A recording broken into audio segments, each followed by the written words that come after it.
آفتاب ہے، جو ذرہ جس جگہ ہے وہیں آفتاب ہے۔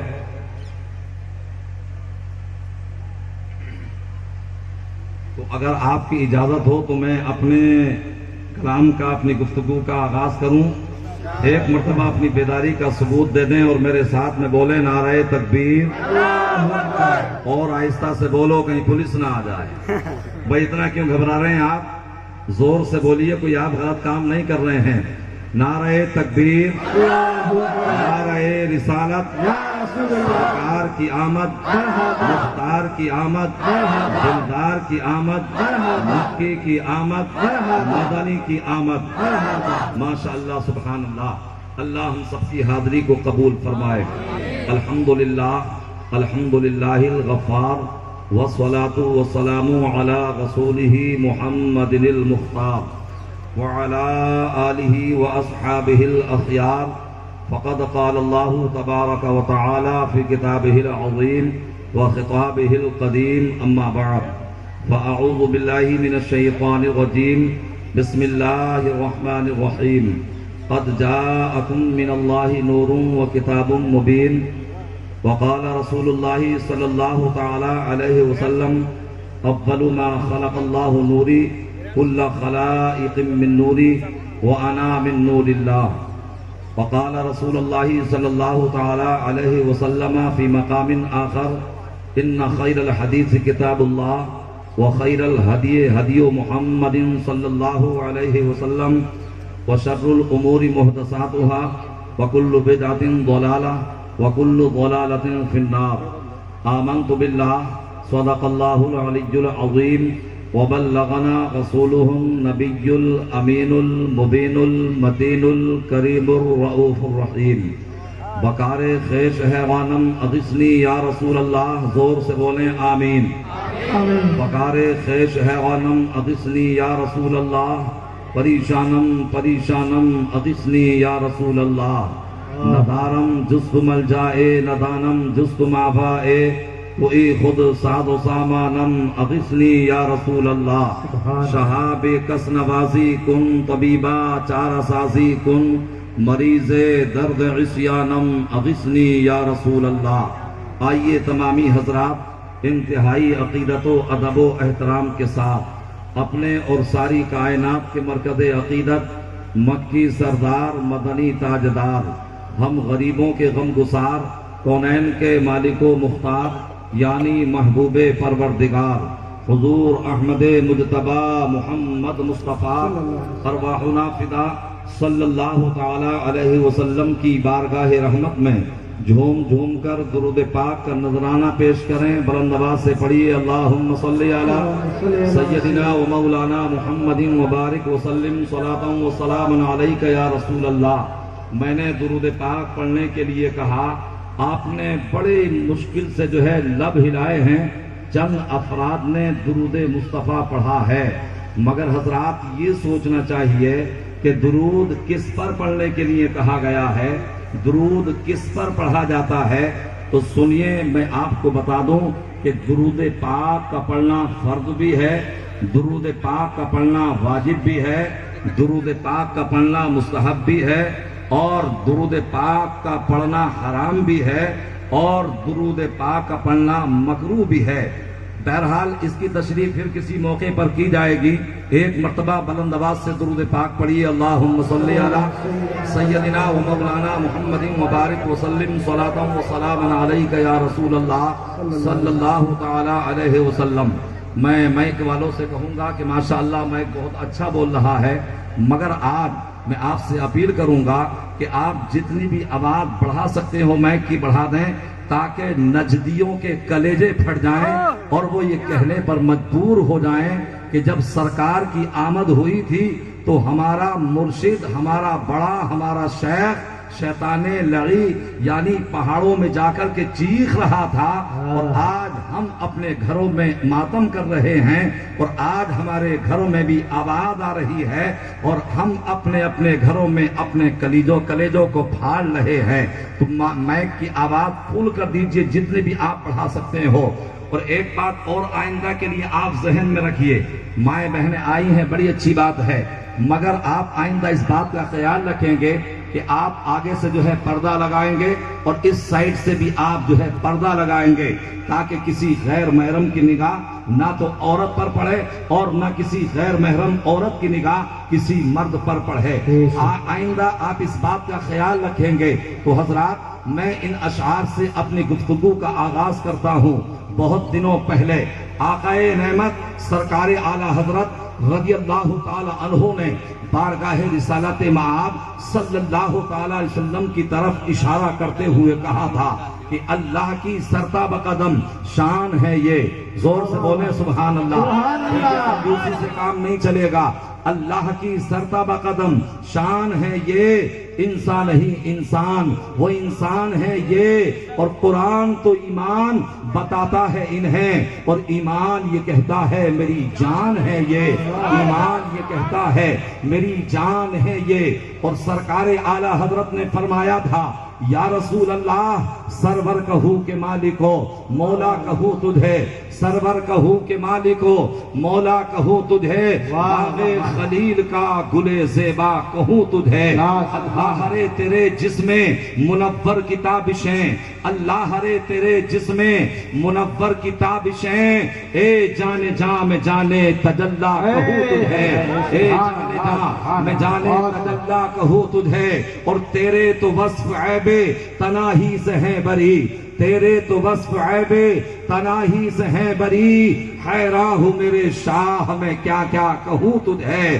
لیکن رضا نے ختم سخن اس پہ کر دیا، لیکن رضا نے ختم سخن اس پہ کر دیا، خالق کا بندہ خلق کا آقا کہوں تجھے، خالق کا بندہ خلق کا آقا کہوں تجھے۔ ابھی آپ نے میرے پیشرو خطیب مولانا موصوف سے اور خطیب موصوف سے آپ نے بڑی جذباتی، معلوماتی، نکاتی اور عالمانہ اور ناصحانہ تقریر سماعت فرمائی ہے۔ حضرات گرامی، بڑے اختصار کے ساتھ میں اپنی تقریر کا آغاز کرنا چاہتا ہوں۔ آپ جانتے ہیں، آپ نے متعدد مرتبہ ان علماء کی زبانی یا تو جمعے کے تقریروں میں یا جمعے کے خطابات میں یا اور مجالسوں اور مجالس میں آپ نے ان کے خطابات کو سماعت کیا ہوگا۔ آپ نے سنا ہوگا کہ جب آقا کریم صلی اللہ تعالی علیہ وسلم اس دنیا میں تشریف نہیں لائے تھے تو یہ پوری دنیا کفر و شرک کی دلدل میں پھنسی ہوئی تھی، اور ہندوستان کے حالات تو اتنے ابتر و خستہ تھے کہ اگر یہاں کسی کے شوہر کا انتقال ہو جاتا تو اب اس عورت کو منحوسہ سمجھا جاتا تھا، اور حضرات گرامی اس کے چتا کے ساتھ یا تو جلا دیا جاتا تھا، اور اگر وہ بچ جاتی تھی تو حضرات گرامی اسے ایک کمرے کے اندر بند کر دیا جاتا تھا، 40 ایام تک کے لیے بند کیا جاتا تھا۔ جب 40 دن پورے ہو جاتے اسے کمرے سے باہر نکالا جاتا تھا، گلیوں میں گھمایا جاتا تھا، اونٹ کی مینگنیاں برسائی جاتی تھی، اور راجستھان میں تو اونٹ کی مینگنیاں آسانی سے مل جاتی تھی، مگر حضرات یوپی میں یا بہار میں مشکل سے ملتی تھی، مگر بہرحال منحوسہ سمجھا جاتا تھا۔ اور عرب کا دستور یہ تھا، دور جاہلیت میں ان کا عمل یہ تھا کہ جب وہاں کسی عورت کے شوہر کا انتقال ہو جاتا تو بیٹا یا تو اپنی ماں کو بیچ دیا کرتا تھا، یا کبھی کبھی وہ دور جہالت کے لوگ اپنی ماں سے شادی کر لیا کرتے تھے۔ اللہ اکبر، کتنا گندا ماحول تھا اس دنیا کا کہ اگر کسی آدمی کے یہاں اگر کسی بچی کی پیدائش ہوتی کسی کے گھر میں تو اسے زندہ درگور کر دیا جاتا تھا، اگر غریب کے یہاں پیدا ہوتی بچی تو اسے مار دیا جاتا تھا، اگر امیر کے یہاں بچی پیدا ہوتی تو اسے بھی زندہ درگور کر دیا جاتا تھا۔ امیر تو اس لیے مار دیتے تھے کہ جب یہ جوان ہوگی ہم اس کی شادی کریں گے، کوئی داماد بن کے ہمارے گھر پہ آئے گا تو ہماری بے عزتی ہو جائے گی، ہماری مونچھ نیچے کو آ جائے گی۔ مگر غریب اس لیے مار دیتے تھے کہ ہم اس کی پرورش کیسے کریں گے، ہم اس کی شادی اور بیاہ کیسے کریں گے۔ مگر حضرات، جب قرآن نے دیکھا، جب اسلام نے دیکھا کہ ناجائز بچیوں کو قتل کیا جا رہا ہے، بچیوں کو زندہ درگور کیا جا رہا ہے، تو اللہ تبارک و تعالیٰ نے فرمایا لا تقتلوا اولادکم خشیۃ املاق، یعنی تم اپنی اولاد کو قتل مت کرو مفلسی کے ڈر سے. نحن نرزقہم وإیاکم, ہم انہیں بھی رزق دیں گے اور ہم تمہیں بھی رزق دیں گے. قرآن نے آج سے 1400 سال پہلے فرمایا تھا کہ خبردار خبردار, غریبی کی وجہ سے, مفلسی کی وجہ سے, نہتے پن کی وجہ سے یا اسرت کی وجہ سے اپنی بچیوں کا قتل مت کرنا, اپنی بچیوں کو مت مارنا, اس لیے کہ جو تمہیں رزق دے گا وہ تمہارے بچوں کو بھی رزق دے گا. ذرا قرآن کے فلسفے کو تو سمجھو. میرے آقا نے بھی ارشاد فرمایا تھا کہ جب تم کسی سے شادی کرو تو ایسی عورت سے شادی کرو کہ جس کے بچے زیادہ ہو. صحابہ نے عرض کی یا رسول اللہ, اے آقا ذرا بتائیے یہ کیسے پتا چلے گا کہ اس عورت کے بچے زیادہ ہوں گے؟ تو میرے آقا نے فرمایا کہ تم اس کی ماں کو دیکھ لو, تم اس کی نانی کو دیکھ لو, اور اس سے یہ پتا چل جائے گا. حضرات زمانہ تو یہ سمجھ رہا تھا کہ میرے آقا نے یہ کیوں ارشاد فرمایا, مگر آج اس کے فوائد تمہیں حاصل کرنے ہیں. آج انڈیا کی حکومت یہ کہہ رہی ہے کہ اگر ہندوستان میں مسلمانوں کی جن سنکھیا پر اور بچوں کی پیدائش پر اگر بین نہ لگایا گیا تو 30 سال 40 سال کے بعد میں اس ہندوستان کا پردھان منتری کوئی ہندو نہیں ہوگا بلکہ مسلمان ہوگا. تو اے مسلمانوں, قرآن نے تمہیں جو پیغام دیا ہے, مصطفیٰ نے جو میسج دیا ہے, اس پر تم عمل کر لو. قسم خدا کی عمل کرنا یہ تمہارا کام ہے اور تمہیں عزت دینا یہ پروردگار کا کام ہے. نعرہ تکبیر, نعرہ رسالت. کوئی عزت نہیں کی جاتی تھی. حضرات گرامی, بچوں کو اور جوانوں کو غلام بنایا جاتا تھا. جیسے آج بکرے بکتے ہیں, جیسے کہ آج جانور بازار میں بکتے ہیں, اسی طریقے سے دور جہالت میں انسانوں کا بازار لگتا تھا اور وہ انہیں خریدا کرتے تھے اور وہ انہیں غلام بنا لیا کرتے تھے. تو زندہ درگور ہونے والی بچیاں اپنے رب کی بارگاہ میں عریضہ پیش کر رہی تھی, اے پروردگار تو ہمیں جاں بخشی کرنے والے کو بھیج دے. خانہ کعبہ عرض کر رہا تھا, مولا میرے اندر کب تک بتوں کی پوجا ہوتی رہے گی؟ تو مجھے بتوں کی پوجا سے اور ان کی نجاست سے پاک کرنے والے پیغمبر کو بھیج دے. غلام عرض کر رہے تھے, مولا تو ہمیں غلامی کی زنجیروں سے آزاد کرنے والے پیغمبر کو بھیج دے. عزیزان ملت اسلامیہ, کبھی حضرت ابراہیم نے دعا کی تھی, کبھی حضرت عیسیٰ بشارت دے رہے تھے, کبھی بچیاں دعا کر رہی تھی, کبھی غلام آزاد کر رہے تھے.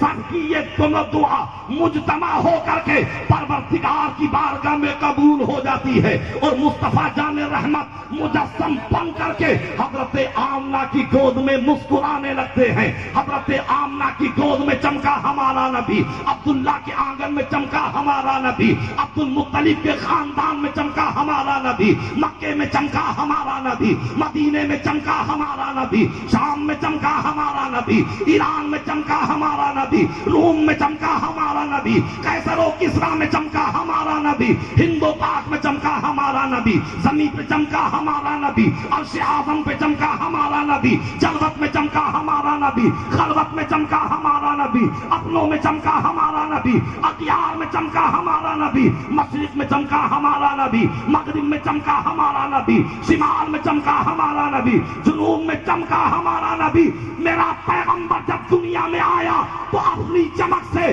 پوری کائنات کو چمکانے لگا. تو بریلی کے تاجدار امام اہل سنت نے جب مصطفیٰ کی چمک دیکھی تو برجستہ عرض کیا, یا رسول اللہ چمک تجھ سے پاتے ہیں سب پانے والے, میرا دل بھی چمکا دے چمکانے والے. نعرہ تکبیر, نعرہ رسالت, عظمت مصطفیٰ, آمد مصطفیٰ. حضرات, آقا کریم صلی اللہ تعالی علیہ وسلم اس دنیا میں تشریف لائے. میرے آقا نے قدم رنجا فرمایا, میرے آقا تولد ہوئے, میرے آقا جلوگر ہوئے تو پوری کائنات چمکنے لگی. آج پوچھو ان جاہل مولویوں سے جو شرک و بدعت کے فتوے لگاتے ہیں اور کہتے ہیں کہ صاحب ہم ہم تو نبی کی طرح سے ہیں، ہم تو نبی کی طرح سے ہیں، نبی ہماری طرح سے ہیں۔ اگر عارض ہے تو کہتا ہے نبی ہماری طرح ہے، اگر عامہ ہے تو کہتا ہے نبی ہماری طرح سے ہے، اگر مبروس ہے تو کہتا ہے کہ نبی ہماری طرح سے ہیں۔ ارے پہلے آفت میں فیصلہ تو کرو کہ تم میں نبی کس کی طرح سے ہیں۔ ارے نادانو، جب نبی پیدا ہو تو پوری کائنات چمکنے لگے، اور جب تم پیدا ہو تو وہ کمرہ بھی روشن نہ ہو۔ ارے جب پیدا ہونے میں تم نبی کی طرح سے نہیں ہو سکتے تو تم ساتھ میں مقام میں نبی کی طرح کیسے ہو سکتے ہو؟ سبحان اللہ۔ حضرات، سرکار پیدا ہوئے اور آقا کریم صلی اللہ تعالی وسلم کی ذات وہ ذات مقدس ہے کہ میرے آقا سے جسے نسبت ہوئی ہے میرے آقا نے اسے بھی چمکا دیا ہے۔ سبحان اللہ۔ حضرات گرامی، نور محمدی حضرت آدم کی پیشانی سے پاک اسرار اور پاک ارحام میں منتقل ہوتا ہوا حضرت عبداللہ کی پیشانی جب آتا ہے اور حضرت بی بی آمنہ کے صدف رحم میں آتا ہے تو حضرات آپ جانتے ہو یہ نور محمدی کا کمال ہے۔ یہ نور محمدی جہاں جہاں رہا ہے اپنی برکتیں لٹاتا رہا ہے، اپنی عظمتیں لٹاتا رہا ہے، اپنی رحمتیں لٹاتا رہا ہے۔ یہی نور محمدی اگر آدم کی پیشانی میں رہا تو ان کی توبہ قبول کی جا رہی ہے۔ یہی نور محمدی اگر حضرت ابراہیم کی پیشانی میں رہا تو ان پر نار نمرود کو گلزار کیا جا رہا ہے۔ اگر یہی نور محمدی حضرت اسماعیل کی پیشانی میں رہا تو ان کی جگہ سے انہیں ہٹا کر کے اور تنبا لا کر کے اور تنبے کو ذبح کرا کر کے انہیں بچایا جا رہا ہے۔ حضرات گرامی، یہ وہ نور محمدی ہے کہ اسی نور محمدی سے حضرت آدم بھی چمکے ہیں، اسی نور محمدی سے حضرت شیس بھی چمکے ہیں، اسی نور محمدی سے حضرت لوط بھی چمکے ہیں، اسی نور محمدی سے حضرت ہود بھی چمکے ہیں، اسی نور محمدی سے حضرت ابراہیم بھی چمکے ہیں، اسی نور محمدی سے حضرت اسماعیل بھی چمکے ہیں، اسی نور محمدی سے حضرت موسیٰ و عیسیٰ بھی چمکے ہیں۔ اور بس اسی پر اکتفا نہیں بلکہ صدیق اکبر اسی نور سے چمکے ہیں، فاروق اعظم اسی نور سے چمکے ہیں، عثمان غنی اسی نور سے چمکے ہیں، علی مرتضیٰ اسی نور سے چمکے ہیں، امام حسن اسی نور سے چمکے ہیں، امام حسین اسی نور سے چمکے ہیں، امام اعظم اسی نور سے چمکے ہیں، غوث اعظم اسی نور سے چمکے ہیں، غریب نواز اسی نور سے چمکے ہیں، صدر اللہ فاضل اسی نور سے چمکے ہیں، مخدوم سنہ اسی نور سے چمکے ہیں، صابر پاک اسی نور سے چمکے ہیں، اور مفتی اعظم راجستھان اسی نور سے چمکے ہیں، اور قبلہ تاج الشریعہ اسی نور سے چمکے ہیں۔ تو اے جالور کے غیور مسلمانوں، تم بھی نبی کا کلمہ پڑھنے والے ہو تو نبی کی بارگاہ میں زبان اعلیٰ حضرت میں عرض کرو کہ میں مجرم ہوں آقا، مجھے ساتھ لے لو کہ راستے میں ہیں جا بجا تھانے والے۔ نعرہ تکبیر، نعرہ رسالت، نور محمدی۔ حضرات، آقا کریم صلی اللہ تعالی وسلم پیدا ہوئے تو حضرت بی بی آمنہ فرماتی ہیں کہ جب سرکار پیدا ہوئے تو حضرت جبریل امی میرے پاس آئے، مجھے کچھ پیاس لگ رہی تھی، انہوں نے ایک شربت کا پیالہ مجھے پیش کیا، میں نے خوب شکم سیر ہو کر کے پیا، میری تشنگی بجھ گئی، دور ہو گئی۔ پھر حضرت جبریل امی جو ہیں میرے شکم کی طرف توجہ کر کے کہتے ہیں، اظہر یا سید المرسلین، اظہر یا خاتم النبیین، اظہر یا امام النبیین۔ آج جو لوگ کہتے ہیں کہ نبی کو تو 40 سال کے بعد میں نبوت ملی ہے، ارے نادانو، نبی کے مقام و منصب کو پہچانو۔ میرا نبی تو اس وقت بھی نبی تھا جبکہ آدم آب و گل کی منزلیں طے کر رہے تھے، میرا نبی تو اس وقت بھی نبی تھا جب کائنات کی تخلیق نہیں ہوئی تھی۔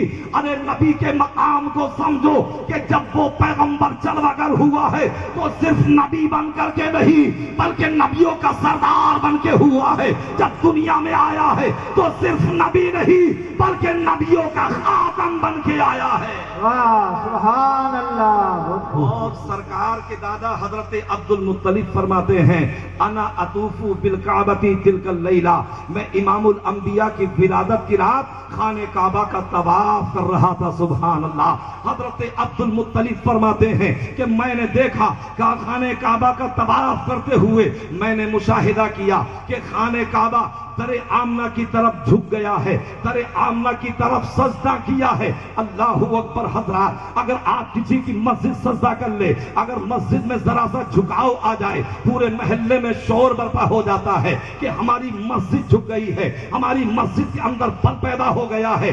مگر وہ خانہ کعبہ جو تمام مسجدوں کا کعبہ ہے، جو تمام مساجد کا جو ہے امام ہے اور تمام مسجدوں کا سردار ہے، وہ در آمنہ کی طرف جھک رہا ہے۔ حضرت عبد المطلب کہتے ہیں کہ میں نے رب کی بارگاہ میں عرض کی، مولا آج سے پہلے میں نے متعدد مرتبہ خانہ کعبہ کا طواف کیا ہے پروردگار، مگر آج تک میں نے خانہ کعبہ کو کبھی جھکتے ہوئے نہیں دیکھا۔ آج کیا معاملہ ہے کہ خانہ کعبہ در آمنہ کی طرف جھک رہا ہے؟ تو اللہ کی طرف سے آواز آئی، حاطب غیبی نے بتایا، اے عبد المطلب آج ہم سے نہ پوچھو بلکہ خانہ کعبہ سے پوچھو۔ عبد المطلب نے کہا، پروردگار کیا یہ خانہ کعبہ بولا ہے؟ کیا یہ خانہ کعبہ بولے گا؟ حاطب غیبی سے آواز آئی، آج تک تو نہیں بولا تھا، مگر آج کا دن یہ میرے محبوب کی آمد کا دن ہے، آج یہ خانہ کعبہ بولے گا۔ حضرت عبد المطلب کہتے ہیں میں نے خانہ کعبہ کو مخاطب کر کے کہا تھا، اے خانہ کعبہ، اولین کا کعبہ تو ہے، آخرین کا کعبہ تو ہے، آدم کا کعبہ تو ہے، شیش کا کعبہ تو ہے، لوط کا کعبہ تو ہے، ہود کا کعبہ تو ہے، صالح کا کعبہ تو ہے، اور ابراہیم کا کعبہ تو ہے، اسماعیل کا کعبہ تو ہے، عیسیٰ کا کعبہ تو ہے۔ اے کعبے، اوتاف کا کعبہ تو ہے، اقفاص کا کعبہ تو ہے، کاملین کا کعبہ تو ہے، راکعین کا کعبہ تو ہے، ساجدین کا کعبہ تو ہے، خاشعین کا کعبہ تو ہے۔ تو اللہ نے خانہ کعبہ کو قوت گویائی عطا فرمائی اور خانہ کعبہ یہ گویا ہونے لگا۔ حضرت عبد المطلب کو جواب دینے لگا، اے عبد المطلب سنو سنو، اولین کا کعبہ میں ہوں، آخرین کا کعبہ میں ہوں، آدم کا کعبہ میں ہوں، شیش کا کعبہ میں ہوں، لوط کا کعبہ میں ہوں، ہود کا کعبہ میں ہوں، زکریا کا کعبہ میں ہوں، ابراہیم کا کعبہ میں ہوں، اسماعیل کا کعبہ میں ہوں، اقفاص کا کعبہ میں ہوں، اوتاف کا کعبہ میں ہوں، اولین کا کعبہ میں ہوں، راکعین کا کعبہ میں ہوں، ساجدین کا کعبہ میں ہوں، راکعین کا کعبہ میں ہوں، خاشعین کا کعبہ میں ہوں۔ خانہ کعبہ سے آواز آئی، اے عبد المطلب سنو، یعنی سب کا کعبہ تو میں ہوں، مگر میرا کعبہ آمنہ کا لال محمد الرسول اللہ ہے۔ اعلیٰ حضرت پکار اٹھے کہ جن کے سجدے کو محراب کعبہ جھکی، ان بھووں کی لطافت پہ لاکھوں سلام۔ نعرہ تکبیر، نعرہ رسالت، عظمت مصطفیٰ سرکار کی آمد۔ یہ شرک و بدعت نہیں ہے تو پھر غلام محمد کا تعظیم کرنا، ذاکر حسین کا تعظیم کرنا اور مختار حسین کا تعظیم کرنا، یہ شرک و بدعت کیسے ہو سکتا ہے؟ وصل مولا چاہتے ہو تو وسیلہ ڈھونڈ لو، اور بے وسیلہ نجدیو ہرگز خدا ملتا نہیں۔ حضرات آقا کریم صلی اللہ تعالی علیہ وسلم اس دنیا میں تشریف لائے ہیں۔ آؤ حضرت آمنہ سے پوچھتے ہیں، اے حضرت آمنہ یہ بتائیے، جب آپ کے لخت جگر، جب آپ کے نور نظر اس دنیا میں آئے ہیں تو ان کے آنے کی کیفیت کیا تھی؟ حضرات گرامی، آج آپ نے دیکھا ہوگا کہ اگر کسی کے یہاں کسی کی بیوی کو یا کسی کے گھر میں استقرار حمل ہوتا ہے اور جب بچہ پیدا ہونے والا ہوتا ہے تو پہلے مہینے سے طبیعت خراب ہو جاتی ہے، کبھی پلٹی آ رہی ہے، کبھی بخار آ رہا ہے، کبھی جی متلا رہا ہے، طرح طرح کی پریشانیاں آ جاتی ہیں۔ اب 3 مہینے حمل کو ہوتے ہیں تو شوہر کو تنگ کیا جاتا ہے کہ چلو الٹرا ساؤنڈ کرانے کے لیے، چلو ڈاکٹرنی کو دکھانے کے لیے، چلو میری جانچ کرانے کے لیے۔ بڑی لے دے کے جو ہے 9 مہینے کا پیریڈ مکمل ہوتا ہے اور کوئی گارنٹی نہیں ہوتی کہ بچہ زندہ اور صحیح سلامت پیدا ہو جائے۔ مگر آؤ آمنہ کی ماں آمنہ سے پوچھتے ہیں، مصطفیٰ کی ماں سے پوچھتے ہیں، اے آمنہ آپ بتاؤ کہ جب آپ کو حمل تھا تو کیا آپ کو بھی کوئی تکلیف پہنچی تھی؟ کیا آپ کو بھی کوئی ضرر پہنچا تھا؟ کیا آپ کو بھی کوئی اضطراب ہوا تھا؟ کیا آپ کو بھی کوئی دکھ درد پہنچا تھا؟ تو حضرت آمنہ فرماتی ہے، ارے جو پیغمبر اوروں کے دردوں کو لیے آیا ہو وہ اپنی ماں کو درد کیسے دے سکتا ہے؟ جو پیغمبر اوروں کی تکلیف دور کرنے کے لیے آیا ہو وہ اپنی ماں کو تکلیف کیسے دے سکتا ہے؟ حضرت آمنہ فرماتی ہے کہ جیسے جیسے مہینہ بڑھتا جاتا تھا میری خوشی بڑھتی جاتی تھی، میرا انبساط بڑھتا جاتا تھا، میری شادمانی بڑھتی جاتی تھی۔ اور حضرت آمنہ فرماتی ہے کہ سرکار پیدا ہو گئے مگر مجھے کوئی احساس بھی نہیں ہوا، اس لیے کہنے والے نے کہا کہ سرکار کی آمد کا انداز نرالا ہے، مکے میں ہوئے پیدا گھر گھر میں اجالا ہے۔ سبحان اللہ، نعرے تکبیر، نعرے رسالت، آمد مصطفیٰ، نعرے تکبیر۔ بہت خوب حضرات، مکے میں ہوئے پیدا گھر گھر میں اجالا ہے، بات آ رہی ہے آپ کی سمجھ میں؟ جی جی، تو آپ گھور کیوں رہے ہیں؟ محبت سے بولیں سبحان اللہ۔ سبحان اللہ۔ تو مسکرانا بھی ضائع نہیں جاتا ہے۔ سرکار فرماتے ہیں کہ اگر ایک مسلمان اپنے دوسرے مسلمان بھائی کو دیکھ کر کے مسکرا دے تو اللہ اس کے مسکرانے کو صدقہ بنا دیتا ہے۔ سبحان اللہ۔ تو حضرات اگر ہم مسکراتے ہیں تو ہمارا مسکرانا بھی عبادت بن جاتا ہے۔ حضرات گرامی، جب ہم پیدا ہوئے ہوں گے تو یقیناً ہم بھی چیختے بلبلاتے ہوئے پیدا ہوئے ہوں گے، آپ پیدا ہوئے ہوں گے تو آپ بھی جو ہے روتے ہوئے پیدا ہوئے ہوں گے۔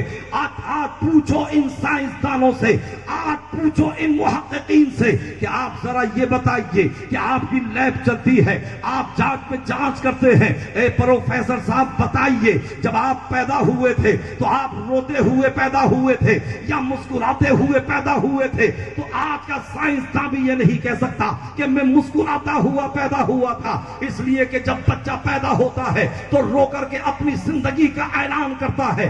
اگر بچہ نہ روئے تو ماں رونے لگتی ہے، بچہ نہ روئے تو باپ رونے لگتا ہے، اگر بچہ نہ روئے تو رشتہ دار رونے لگتے ہیں، اور اگر بچہ نہ روئے تو نرس جواب دے دیتی ہے، ڈاکٹر جواب دے دیتے ہیں کہ بچہ مردہ پیدا ہوا ہے۔ مگر یہ میرے مصطفیٰ ہے کہ جب دنیا میں آتے ہیں تو آپ روتے ہوئے نہیں بلکہ آپ کی والدہ فرماتی ہے کہ جب میرا بیٹا پیدا ہوا تو یہ شہادت کی انگلی کھڑی تھی اور گویا سرکار اعلان کر رہے تھے لوگوں اب پتھروں کی عبادت نہیں کی جائے گی، اب شجر و حجر کی عبادت نہیں کی جائے گی، اب آگ کی عبادت نہیں کی جائے گی، اب معبودان باطل کو نہیں پوجا جائے گا بلکہ عبادت کی جائے گی، جے خدائے وحدہ لا شریک کی عبادت کی جائے گی۔ سبحان اللہ۔ حضرت آمنہ فرماتی ہیں کہ جب سرکار پیدا ہوئے تو سب سے پہلے آپ نے اپنے سر کو سجدے میں رکھا۔ سبحان اللہ۔ سبحان اللہ۔ ہم بھی اسی نبی کا کھاتے ہیں، اس کا کلمہ پڑھتے ہیں، نعرہ لگاتے ہیں۔ یقیناً صبح سے آپ نے جلوس نکالا ہوگا اور بعض نے تو اپنے گلے پھاڑ لیے ہوں گے، اور گلے ہی نہیں بلکہ اپنے کپڑے پھاڑ لیے ہوں گے کہ ہم نبی کا دامن نہیں چھوڑیں گے، ہم رسول کا دامن نہیں چھوڑیں گے۔ بڑی اچھی بات ہے، مضبوطی سے پکڑیے دامن مصطفیٰ کو، مگر ہرگز دامن پکڑنے کا یہ مطلب نہیں ہے کہ اذان مسجد میں ہوتی رہے مگر ہم نماز پڑھنے کے لیے نہ جائیں، اور اللہ کی عبادت مسجد میں ہوتی رہے ہم مسجد کی طرف سے بھی نہ گزرے۔ یہ دامن پکڑنے کا مطلب نہیں ہے۔ دامن پکڑنے کا مطلب یہ ہے یا رسول اللہ ہم نے آپ کے دامن کو پکڑا ہے تو ہم آپ کی صورت سے بھی پیار کرتے ہیں، ہم آپ کی سیرت سے بھی پیار کرتے ہیں، ہم آپ کی سنتوں سے بھی محبت کرتے ہیں۔ اے آقا ہم اپنی جان تو دے سکتے ہیں مگر آقا ہم اپنے سجدے کو چھوڑیں یہ ہم گوارا نہیں کر سکتے ہیں۔ مگر آج ہمارا عالم کیا ہے؟ 8 دن میں جاتے ہیں اور مقدس چہرہ دکھایا امام صاحب کو اور علامہ محمد شفیع اکبری صاحب قبلہ کو، اور 8 دن کا ریزائن لے لیتے ہیں، 8 دن کی چھٹی لے لیتے ہیں کہ آج ملاقات ہوئی ہے آئندہ جمعے میں ہی ملاقات ہوگی۔ مگر قربان جاؤ مصطفیٰ کی شان عظمت پر، میرے آقا کی عظمت پر اور شان مصطفیٰ پر قربان جائیے۔ حضرت بی بی آمنہ فرماتی ہے کہ جب میرا بیٹا پیدا ہوا تو اس کی زبان پر سب سے پہلا یہ کلمہ تھا اللہ اکبر کبیرہ، دوسرا جملہ تھا والحمدللہ کثیرہ، تیسرا جملہ تھا اللہم ربی حب لی امتی، اے رب میری امت کو بخش دے۔ ذرا غور تو کیجئے، ہم بھی اسی نبی کا کلمہ پڑھتے ہیں، ہم بھی اسی نبی کا ترانہ گاتے ہیں، ہم بھی اسی نبی کا کھاتے ہیں۔ ارے وہ پیغمبر جب دنیا میں آئے تو ہمیں فراموش نہ کر سکے، ہمیں بھلا نہ سکے، اور آج ہم نے اپنے نبی کو بھلا دیا ہے۔ اگر ہم نے نبی کو نہ بھلایا ہوتا تو ہمارے چہرے اغیار کی طرح سے نہیں ہوتے، اگر ہم نے نبی کو نہ بھلایا ہوتا تو ہماری مسجدیں خالی نہیں نظر آتی، اگر ہم نے نبی کو نہ بھلایا ہوتا تو آج ہمارے اسلام پر یہ ناجائز اور ناپاک جو منصوبے بنائے جا رہے ہیں اور حملے کیے جا رہے ہیں، یہ ہرگز نہیں ہو سکتے تھے، اس لیے کہ اللہ کا وعدہ ہے غم مت کرنا، سستی مت کھانا، ہم تمہیں کو غالب کریں گے۔ شرط یہ ہے کہ تم پکے مومن بن جانا، شرط یہ ہے کہ تم پکے مسلمان بن جانا۔ تو اسلام تمہیں محکوم بنانے کے لیے نہیں، تمہیں مغصوب بنانے کے لیے نہیں، یا تمہیں مغلوب کرنے کے لیے نہیں آیا تھا، بلکہ اسلام تو تمہیں بادشاہت دینے کے لیے آیا تھا۔ اور یہی وجہ ہے اسی ہندوستان پر 950 برس تک تم نے حکومت کی ہے، مگر آج ہم نے شریعت کو بالائے طاق رکھ دیا ہے، آج ہم نے سنت مصطفی کو ہم نے فراموش کر دیا ہے۔ اللہ کا وعدہ سچا ہے، اللہ کا وعدہ بالکل حق ہے، لا تبدیل لکلمات اللہ، اللہ کی باتیں بدل نہیں سکتی، لا مبدل لکلمات اللہ، اللہ کی باتوں کو کوئی بدل نہیں سکتا۔ یہ تو ہمارا اور آپ کا معاملہ ہے جو کہ ہماری باتیں بدلتی رہتی ہیں، ہماری باتوں میں تبدیلی ہوتی رہتی ہے، مگر یہ پروردگار کا حکم ہے، اور اس کا حکم ایسا حکم ہے کہ ہے قول محمد قول خدا، فرمان نہ بدلا جائے گا اور بدلے گا زمانہ لاکھ مگر قرآن نہ بدلے۔ واہ واہ سبحان اللہ، نعرہ تکبیر، نعرہ رسالت، سرکار کا فرمان، سرکار کی آمد، نعرہ تکبیر، سبحان اللہ، بہت خوب۔ آقا کریم صلی اللہ تعالی وسلم جب پیدا ہوئے تو حجرہ آمنہ میں کوئی نہیں تھا، صرف سرکار کی چچی حضرت صفیہ تھیں۔ وہ فرماتی ہیں، کہتی ہیں کہ جب سرکار پیدا ہوئے تو میں نے 10 علامات اور میں نے 10 نشانیوں کو مشاہدہ فرمایا۔ جب سرکار پیدا ہوئے تو آپ کا سر سب سے پہلے اپنے رب کی بارگاہ میں جھکتا ہے۔ جب آپ سر کو سجدے سے اٹھاتے ہیں تو ابھی آپ پیدا ہوئے ہیں، مگر آپ فصیح و بلیغ عربی یا عربی میں کلمہ پڑھ رہے ہیں، لا الہ الا اللہ انی رسول اللہ۔ حضرات گرامی حضرت صفیہ فرماتی ہیں کہ میں نے دیکھا کہ سرکار کی پیشانی سے ایسا نور چمک رہا ہے، ایسا نور نکل رہا ہے کہ پورا کمرہ جو ہے منور ہو گیا ہے، بلکہ پوری کائنات منور ہو گئی تھی۔ حضرت صفیہ کہتی ہیں کہ میں نے دیکھا کہ سرکار کے جسم نازنی سے یعنی خوشبو ایسی پھوٹ رہی تھی کہ پورا گھر، پورا مکہ معطر ہو گیا تھا۔ حضرت صفیہ کہتی ہیں کہ میں نے پھر چاہا، تھوڑا سا پانی لیا، اس لیے کہ بچے کو غسل کرایا جاتا ہے، نہلایا جاتا ہے، ناپاکی کو، نجاست کو، خلاصت کو دور کر کے بچے کو پاک کیا جاتا ہے۔ حضرت صفیہ کہتی ہیں کہ میں سرکار کو غسل دینے کے لیے جیسے ہی پانی لے کر کے چلی تو حاطب غیبی سے آواز آئی کہ خبردار خبردار صفیہ، بچے کو مت نہلانا، اس لیے کہ یہ کوئی عام بچہ نہیں ہے، یہ تو طیب و طاہر پیدا ہوا ہے، یہ تو پاک و منزہ پیدا ہوا ہے۔ واہ واہ سبحان اللہ، نعرہ تکبیر، نعرہ رسالت، آمد مصطفیٰ، سرکار کی آمد، واہ واہ سبحان اللہ۔ حضرت صفیہ کہتی ہیں کہ پھر میں نے چاہا کہ لاؤ دیکھوں کہ بچہ پیدا ہونے والا لڑکا ہے یا لڑکی ہے۔ آج بھی بچے پیدا ہوتے ہیں، ماشاءاللہ فصل آپ کے ہاں بھی بہت اچھی ہے، بڑی اچھی فصل لگ رہی ہے، اللہ خوب برکتیں عطا فرمائے۔ حضرت صفیہ کہتی ہیں کہ میں نے چاہا کہ لاؤ دیکھوں کہ پیدا ہونے والا لڑکا ہے یا لڑکی ہے۔ باپ کہتی ہیں کہ جب میں قریب میں گئی تو میں نے دیکھا کہ سرکار ناک بریدہ اور میرے آقا ختنہ شدہ پیدا ہوئے ہیں۔ سبحان اللہ۔ کہاں ہیں وہ لوگ جو مصطفیٰ سے تقابل کرتے ہیں، مصطفیٰ سے برابری کا دعویٰ کرتے ہیں؟ ارے جب تم پیدا ہونے میں مصطفیٰ کے نہیں ہو سکتے تو تم عظمت مصطفیٰ میں برابر کیسے ہو سکتے؟ بے شک حق ہے. حضرات تو یہ تو برکتیں اور یہ نشانیاں تو مکے کی ہیں، حجرہ آمنہ کی ہیں. تو جب سرکار پیدا ہوئے تو باہر کیا نشانیاں لوگوں نے دیکھی ہوں گی اور باہر کیا کیا علامات نظر آئی ہوں گی.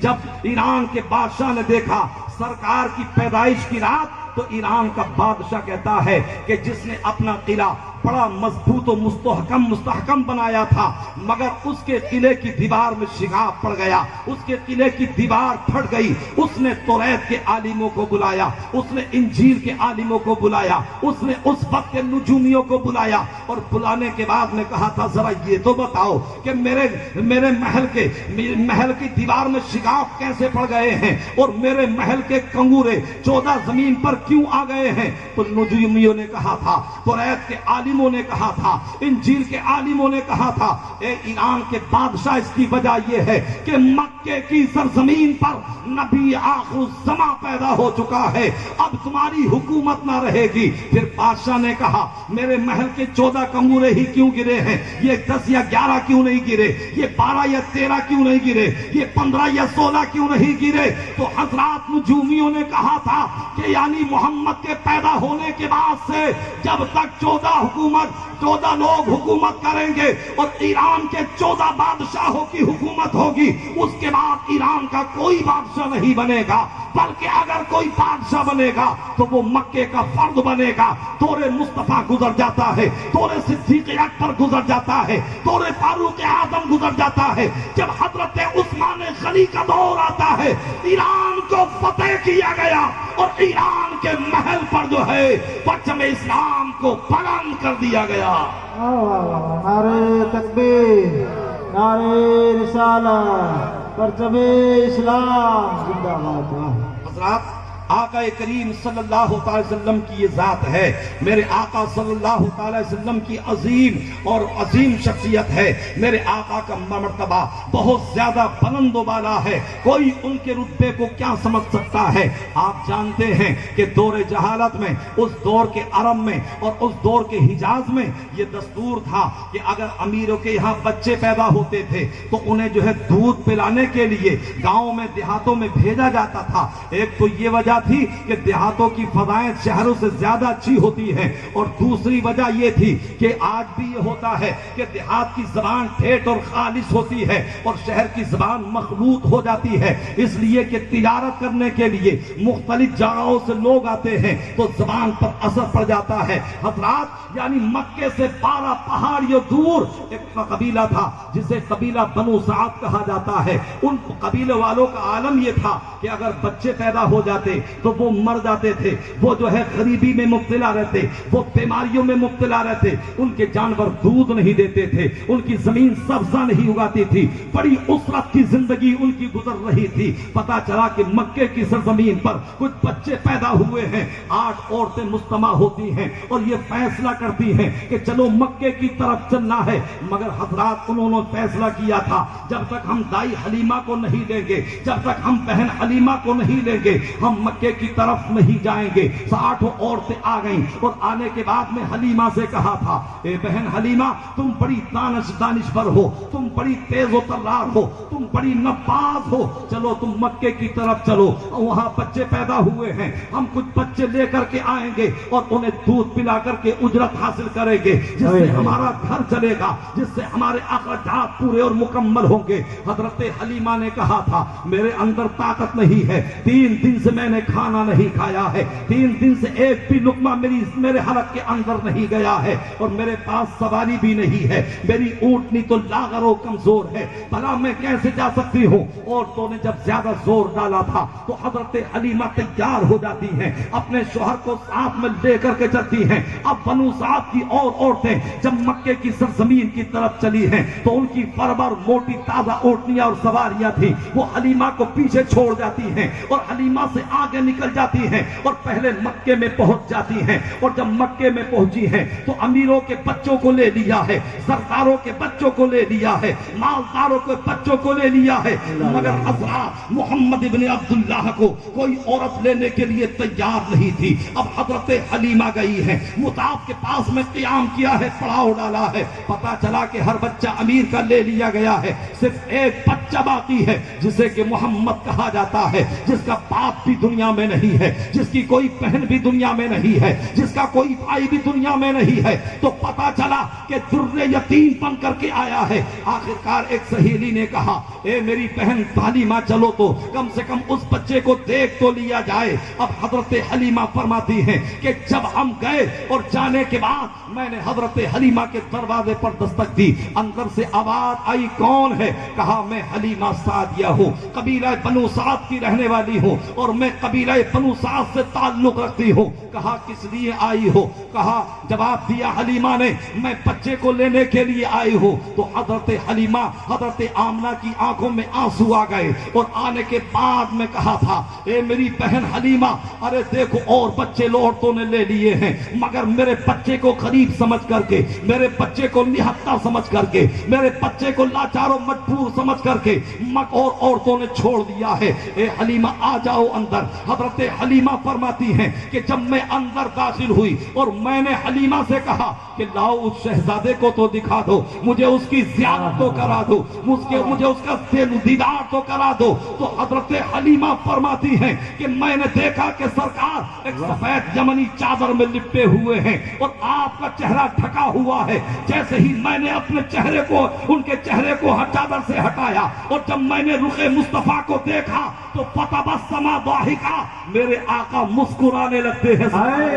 یوں مسکرائے جان سی کلیوں میں پڑ گئی، یوں لب کشا ہوئے کہ گلستہ بنا دیا۔ حضرت حلیمہ فرماتی ہیں کہ میں نے جب محمد کے چہرے کو دیکھا تو میں مصطفیٰ کی غلام بن گئی، میں مصطفیٰ کی دیوانی بن گئی، اور میں مصطفیٰ کی زلفوں کی اسیر ہو گئی۔ تو کائنات تو یہ کہہ رہی تھی اور یہ پکار رہی تھی، حلیمہ ارے تیری قسمت جو ہے اب بدلنے والی ہے۔ عورتیں تو یہ سمجھ رہی تھی کہ ہم نے محمد کو نہیں لیا ہے، مگر وجہ یہ تھی کہ میرے آقا کا کرم تو حضرت حلیمہ پر ہونے والا تھا، حضرت حلیمہ کی قسمت بدلنے والی تھی۔ تو حضرات میرے پیغمبر نے یہ بتا دیا، اے ماں حلیمہ غم کرنے کی ضرورت نہیں ہے، میں غریبوں کو سینے سے لگانے کے لیے۔ سبحان اللہ، نعرہ تکبیر، نعرہ رسالت، نور مصطفیٰ، نعرہ تکبیر، نعرہ رسالت، سبحان اللہ۔ اور حضرت حلیمہ نے کہا کہ میری بہن آمنہ مجھے اجازت دو تاکہ میں محمد کو لے کر کے اپنے قبیلہ بنو سعد کی طرف روا اور تباہ ہو جاؤں۔ حضرت آمنہ نے کہا میری بہن حلیمہ تم میرے بچے کو لے جاؤ، مگر خبردار یہ مت سمجھنا کہ یہ کوئی عام بچہ ہے، بلکہ یہ بچہ تو خاص ہے، اس کی وجہ سے پروردگار نے کونین کی تخلیق فرمائی ہے۔ اب حضرت حلیمہ فرماتی ہیں کہ میں نے سرکار کو لیا اور اپنے سینے سے لگایا، اور جب میں نے مصطفیٰ جان رحمت کو یعنی دائیں چھاتی کو پیش کیا تو میرے آقا نے اسے نوش کر لیا، اور جب بائیں چھاتی کو پیش کیا تو مصطفیٰ نے جو ہے دودھ نوش نہیں فرمایا۔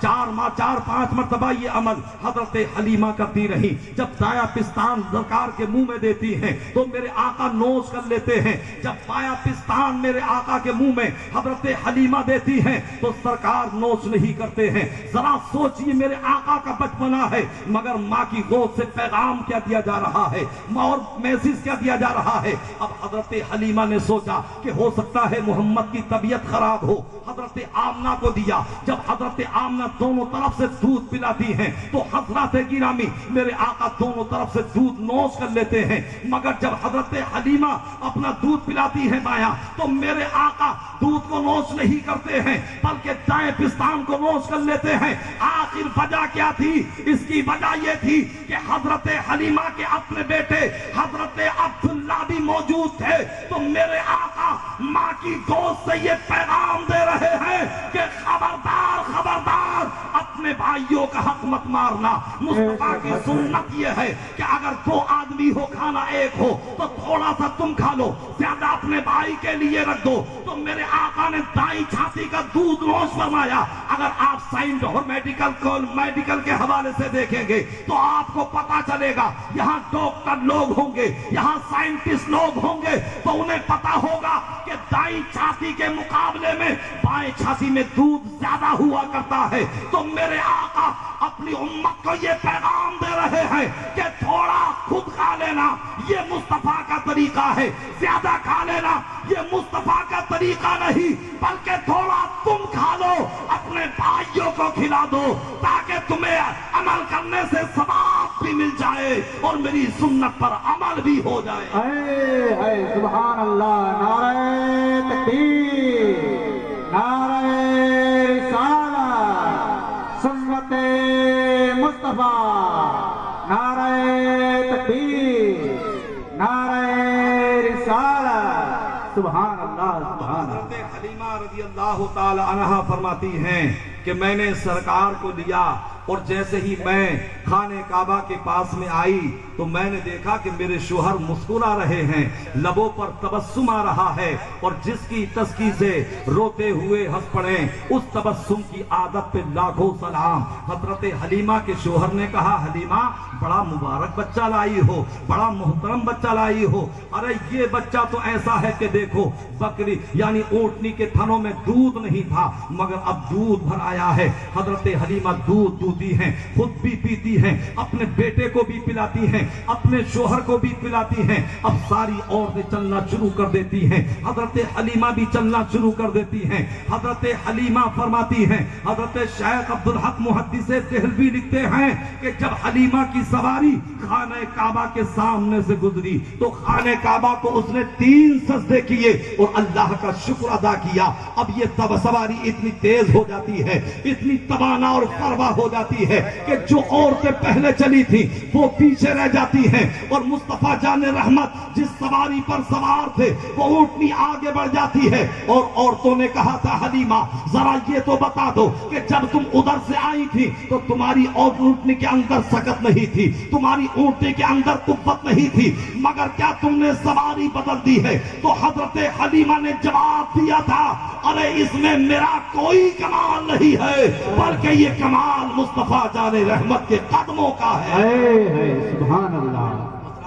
اب حضرت حلیمہ فرماتی ہیں کہ جب ہم اپنے گھر پہنچے, بات آ رہی ہے آپ کی سمجھ میں, تو محبت سے بولیں سبحان اللہ, سبحان اللہ, اور آہستہ سے بولو سبحان اللہ, سبحان اللہ, زور سے بولیے سبحان اللہ. سبحان اللہ. ماشاءاللہ آپ کا بھی عجیب معاملہ ہے کہ اگر زور سے کہنے کے لیے کہا جائے تو آپ آہستہ سے بولتے ہیں, اور آہستہ سے کہنے کے لیے کہا جائے تو آپ زور سے بولتے ہیں. الٹی ہی چال چلتے ہیں دیوان گانے عشق, آنکھوں کو بند کرتے ہیں دیدار کے لیے. حضرت حلیمہ فرماتی ہیں کہ جب میں سرکار کو لے کر کے اپنے گھر پہنچی اور جب قبیلہ بنو سعد کے بچے روتے ہوئے بچے آتے اور مصطفیٰ کو دیکھ کر کے مسکرانے لگتے, سبحان اللہ, اللہ اکبر. میرے آقا کا مکھڑا ہی کچھ ایسا تھا, میرے آقا کا جلوہ زیبا ہی کچھ ایسا تھا. حضرت حلیمہ فرماتی ہیں کہ بچے روتے یا بچوں کی طبیعت خراب ہوتی یا کسی کا باپ بیمار ہوتا یا کسی کا بیٹا بیمار ہوتا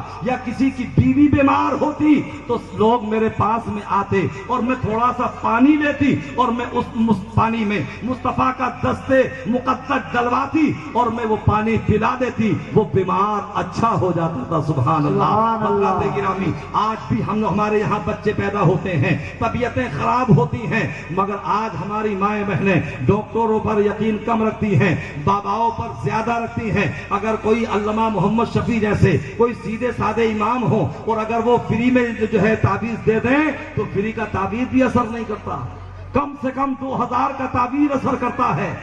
اللہ کے کلام میں برکت ہے, مگر حضرات گرامی آدمی کے اندر جو ہے تقوی اور طہارت ہونی چاہیے.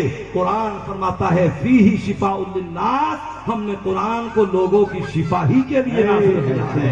حضرت حلیمہ فرماتی ہیں کہ لوگ آتے میرے پاس اور میں جو ہے پانی سرکار کا ہاتھ پانی میں ہاتھ ڈلواتی اور لوگوں کو پانی پلا دیتی، بچوں کو بڑوں کو شفا ہو جاتی۔ اب میں پریشان ہو گئی، لوگوں کی قطار نہ لگنے لگی، لوگوں کی بھیڑ لگنے لگی، تو میں نے سوچا مجھے اپنے شوہر کو بھی دیکھنا ہے، مجھے اپنے بیٹے عبداللہ کو بھی دیکھنا ہے، مجھے اپنے بیٹے محمد کو بھی دیکھنا ہے، اور مجھے اپنے گھر کے کام کاج کو بھی دیکھنا ہے، مجھے اپنی بکریوں کو بھی دیکھنا ہے۔ اللہ اکبر۔ حضرت حلیمہ فرماتی ہے کہ جب لوگوں کی بھیڑ لگنے لگی تو میرے ذہن میں تدبیر آئی، اور تدبیر یہ تھی، میں نے اپنے شوہر سے کہا تھا کہ ایک حوض کھودو اور اس میں پانی بھر دو، تو میرے شوہر نے 2-4 مزدوروں کی مدد سے ایک حوض کھودا، اور اس حوض کو کھودنے کے بعد جب وہ تیار ہو گیا تو اس میں پانی بھر دیا گیا۔ اب حضرت حلیمہ فرماتی ہیں کہ میں نے اپنے بیٹے محمد کے پاؤں کے تلووں کو دھویا،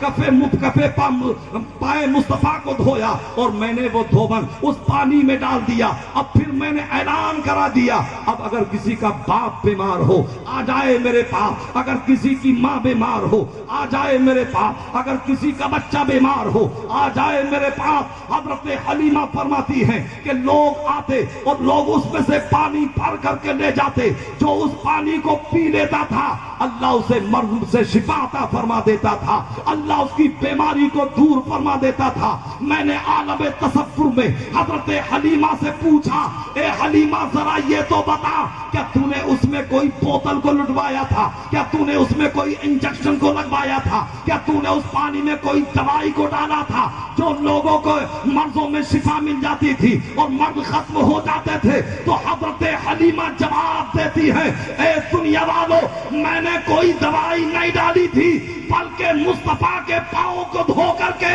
میں نے وہ پانی اس حوض کے اندر ڈال دیا تھا، جو پانی پیتا تھا اسے شفا مل جاتی تھی۔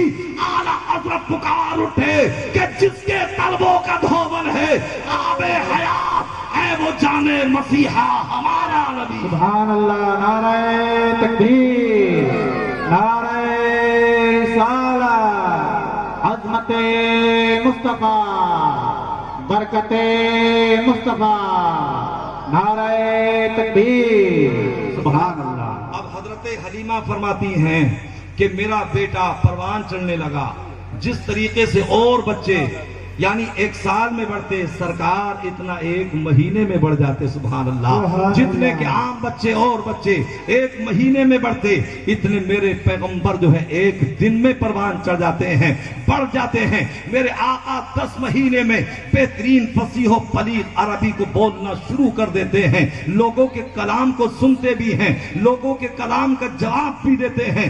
حضرات گرامی، حضرت حلیمہ فرماتی ہیں کہ جب سرکار کی عمر 2 سال کی ہوئی، آپ میری طرف توجہ دیجئے اور بہت محبت کے ساتھ میں سماعت کیجئے۔ حضرت حلیمہ فرماتی ہیں کہ جب سرکار کی عمر شریف 2 سال کی ہوئی، کتنے سال کی؟ 2 سال۔ زور سے بولو، کوئی پابندی تو نہیں ہے یہاں کہنے میں، تو اور زور سے بولو۔ اچھا پیچھے والے بھی سن رہے ہوں گے، وہ بھی زور سے بولیں، 2 سال۔ حضرات اب 2 سال کی عمر ہوئی تو سرکار کی ماں حضرت حلیمہ فرماتی ہیں کہ میرے بیٹے بکریوں کو چرانے کے لیے جاتے۔ ایک مرتبہ سرکار نے کہا کہ امی جان آج بکریاں چرانے ہم بھی جائیں گے، سبحان اللہ۔ حضرات گرامی، اب حضرت حلیمہ فرماتی ہیں کہ میں نے اجازت دے دی کہ بیٹا جاؤ محمد تم بھی چلے جاؤ۔ حضرات گرامی، اب یہ دونوں یعنی بکریوں کو لے کر کے چلنا شروع کر دیتے ہیں، اور عام طور سے آپ نے دیکھا ہوگا کہ جب بکریوں کا چرواہا بکریوں کو چرانے والا چراتا ہے تو بکریاں آگے ہوتی ہیں، چرواہا پیچھے ہوتا ہے، وہ پیچھے سے مارتا رہتا ہے اور اشارہ کرتا رہتا ہے۔ اب اسی طریقے سے معمول حضرت حلیمہ کے بیٹے کا بھی تھا کہ وہ آگے آگے بکریوں کو ہانکتے جاتے تھے، پیچھے پیچھے چلتے جاتے تھے۔ مگر آج جب سرکار یعنی بکریوں کو چرانے کے لیے جا رہے ہیں تو سرکار پیچھے کھڑے ہیں۔ حلیمہ کے بیٹے نے ہر چند کوشش کی، کبھی اس بکری کو مارتے ہیں، کبھی اس بکری کو مارتے ہیں، مگر ایک بھی بکری ٹس سے مس نہیں ہوتی، ایک بھی قدم چلنے کے لیے تیار نہیں ہوتی۔ حلیمہ کے بیٹے نے کہا تھا امی جان آدھا گھنٹہ ہو گیا ہے پریشان ہوتے ہوئے، مگر ایک بھی بکری آگے جانے کے لیے تیار نہیں ہے۔ حلیمہ نے کہا تھا مسکرا کر کے، اے میرے بیٹے ذرا یہ بتاؤ کہ محمد بکریوں کے آگے ہیں یا پیچھے ہیں؟ تو بیٹے نے جواب دیا تھا محمد بکریوں کے پیچھے کھڑے ہیں اور بکریاں محمد کے آگے ہیں۔ تو حلیمہ نے کہا تھا ارے نادان، تجھے نہیں معلوم ہے بکریاں بھی تعظیم مصطفیٰ کر رہی ہیں۔ اگر تو چاہتا ہے کہ تیری بکریاں چرنے کے لیے جائیں تو مصطفیٰ کو آگے کر دے، تیری بکریاں چلنا شروع کر دیں گی۔ سبحان اللہ، نعرہ تکبیر، نعرہ رسالت، تعظیم مصطفیٰ، نعرہ تکبیر۔ واہ واہ واہ، سبحان ان سے تو حلیمہ کی بکریاں اچھی ہیں اور وہ جانتی ہیں کہ نبی کے آگے نہیں چلا جاتا بلکہ نبی کے پیچھے چلا جاتا ہے۔ کتنے دہن دریدہ ہیں وہ لوگ جو ہمارے جلوس پر پابندی لگاتے ہیں، جو ہمارے جھنڈوں پر پابندی لگاتے ہیں، جو ہمارے جلسوں پر پابندی لگاتے ہیں، جو ہمارے چراغاں کرنے پر پابندی لگاتے ہیں اور کہتے ہیں کہ صاحب نبی تو ہم جیسے بشر ہیں، نبی تو ہمارے بڑے بھائی ہیں۔ زور سے بولو استغفر اللہ، اور زور سے بولو استغفر اللہ۔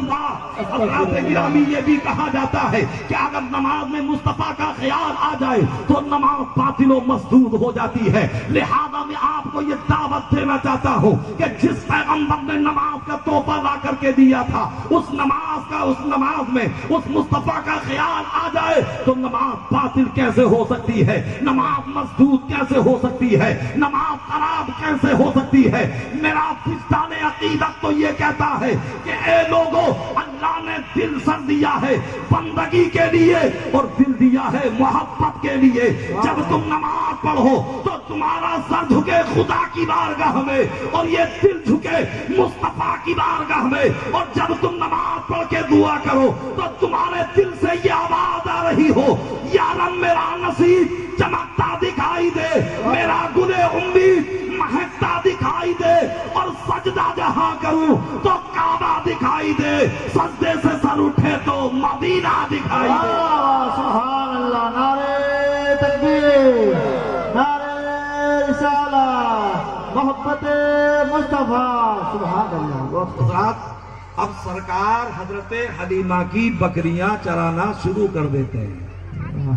حضرات گرامی، ہم اور آپ ہندوستان میں رہتے ہیں، اس دور میں بھی ہندوستان کے عربستان سے بہت اچھے تعلقات تھے اور لوگ یہاں سے ہندوستان سے وہاں جاتے تھے مال تجارت لے کر کے، اور عربی لوگ یہاں آتے تھے اپنا مال تجارت لے کر کے۔ ہندوستان کے لوگ وہاں تجارت کرتے تھے، وہاں کے لوگ یہاں آ کر کے تجارت کرتے تھے، اور میرے ہندوستان کی زمین سبحان اللہ اسے بھی مرتبہ صحابیت حاصل ہے، سبحان اللہ۔ حضرات صوبہ پنجاب جو کہ ہندوستان کا ایک صوبہ ہے، وہی ایک شہر ہے جسے بھٹنڈا شریف کہا جاتا ہے۔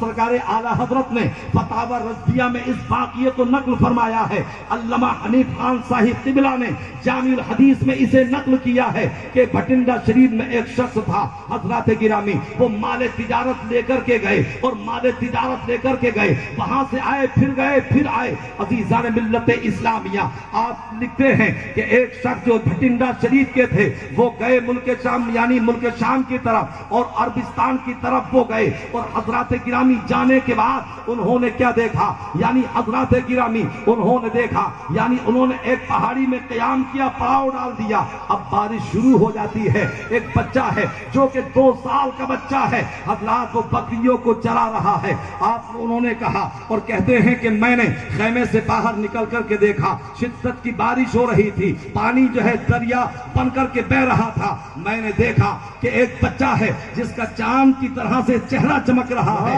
کبھی تو میں اس کے چاند جیسے چہرے کو دیکھتا ہوں، کبھی میں یعنی پہاڑی کے جمال کو دیکھتا ہوں۔ میرا دماغ کہتا ہے کہ اس بچے کا چہرہ اچھا ہے، مگر دل کہتا ہے کہ پہاڑی کا جمال اچھا ہے۔ اللہ اکبر۔ وہ کہتے ہیں کہ میں دیکھتا رہا مگر دل نے یہ فیصلہ کیا کہ اس بچے کے سامنے پہاڑی کی کوئی اوقات نہیں ہے، بلکہ پہاڑی کے جمال سے بڑھ کر کے اس بچے کا جمال ہے۔ سبحان اللہ۔ وہ کہتے ہیں کہ جب دریا بہنے لگا، پانی بہنے لگا اور ایک کافی بڑا نالا تھا، اب بکریاں کود رہی ہیں، بچہ بھی کودنا چاہتا ہے، میں نے دیکھا کہ بچہ نالا پار کرنا چاہتا ہے، میں بچے کے قریب میں گیا اور میں نے بچے سے کہا یہ کون ہے؟ یہ سرکار ہیں، 2 سال کی عمر ہے میرے پیغمبر کی۔ انہوں نے کہا اے بچے کیا تم دریا کو، اس نالے کو پار کرنا چاہتے ہو؟ انہوں نے کہا نعم، ہاں میں اس نالے کو پار کرنا چاہتا ہوں۔ تو وہ نوجوان کہتے ہیں کہ میں نے بچے کو گود میں لیا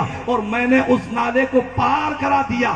2 سال کا بچہ ہے، دعا دے رہا ہے بارک اللہ فی عمرکا، بارک اللہ فی عمرکا، بارک اللہ فی عمرکا۔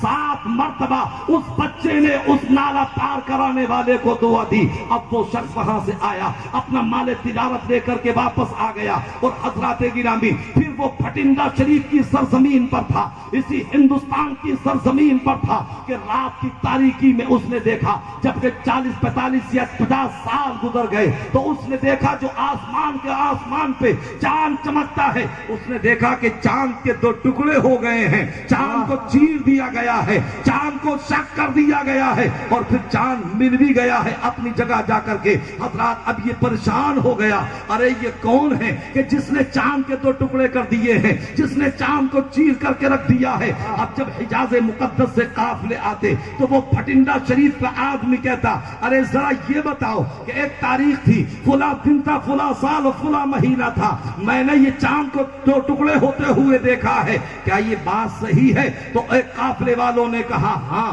یہ مدینہ شریف مکے کی بات ہے اور یہ مدینہ شریف کی بات ہے کہ امام الانبیاء محمد الرسول اللہ نے اعلان نبوت فرما دیا ہے۔ ان سے کسی نے معجزہ پوچھا تھا تو انہوں نے چاند کے 2 ٹکڑے کر دیے تھے اور معجزہ دکھا دیا تھا۔ اب اس کے دل میں تڑپ پیدا ہوتی ہے، یہ مچلتا ہے، رخت سفر باندھتا ہے، حجاز مقدس کی طرف چلتا ہے اور جب یہ وہاں پہنچا تو اس نے کسی سے پوچھا تھا کہ یہاں امام الانبیاء کون رہتے ہیں، یہ نبی دو جہاں کون رہتے ہیں، جانے ایمان کون رہتے ہیں؟ تو کہا یہاں سے 600-700 میل دوری پر ایک شہر ہے جو کہ پہلے یثرب تھا مگر اب مدینہ بن چکا ہے، پہلے بیماریوں کا گھر تھا اب وہ برکتوں کا گھر بن چکا ہے، اسی میں مسجد نبوی ہے، جاؤ تم چلے جاؤ، ان کے صحابہ ان کے ارد گرد بیٹھے ہوں گے اور ستاروں کی انجمن میں وہ چاند چمکتا نظر آ رہا ہوگا۔ اب یہ شخص گیا اور جانے کے بعد جب دیکھا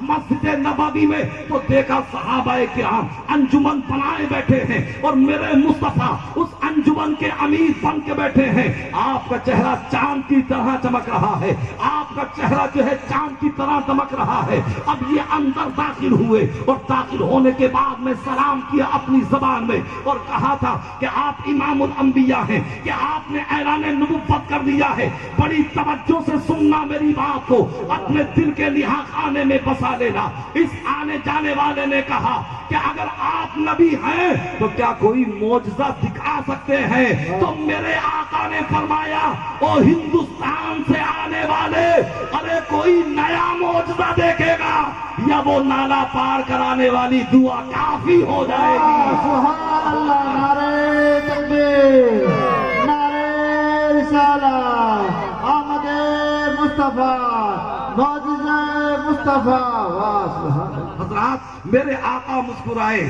کہ ذرا یہ بتاؤ کیا تم کوئی نیا معجزہ دیکھو گے یا تمہیں وہی نالا پار کرانے والی دعا کافی ہو جائے گی؟ میرے آقا مسکرائے اور میرے آقا نے ارشاد فرمایا کہ جب تو نے مجھے نالا پار کرایا تھا تو میں نے 7 مرتبہ کہا تھا بارک اللہ فی عمرکا، بارک اللہ فی عمرکا، بارک اللہ فی عمرکا۔ ارے جا پروردگار، ہر جملے کے سبب سے، ہر جملے کی وجہ سے اللہ تجھے 100 سال کی عمر عطا فرمائے گا۔ تو پروردگار عالم نے انہیں 700 سال کی عمر عطا فرمائی۔ بریلی کے تاجدار پکار اٹھے کہ کون دیتا ہے؟ دینے کو منہ چاہیے، دینے والا ہے سچا ہمارا نبی، سبحان اللہ، دینے والا ہے سچا ہمارا نبی۔ حضرات جو میں نے آیت پڑھی تھی اس کا تو جو ہے میں نے ترجمہ بھی بیان نہیں کیا، اور آج چاہے کچھ بھی ہو جائے، چاہے نماز عصر یا مغرب یہی پڑھنا پڑے، مگر جانا نہیں ہے۔ کچھ لوگ تو پریشان ہو گئے کہ یار یہ تو بڑا معاملہ گڑبڑ ہو جائے گا، لہذا میں آپ کا امتحان لے رہا تھا، حالانکہ مجھے بھی جانا ہے، آپ کو بھی جانا ہے، تو بس میرا ٹائم مکمل ہونے والا ہے۔ میں اپنی آخری بات کو پیش کر دوں اور محبت سے بولیں سبحان اللہ۔ سبحان اللہ۔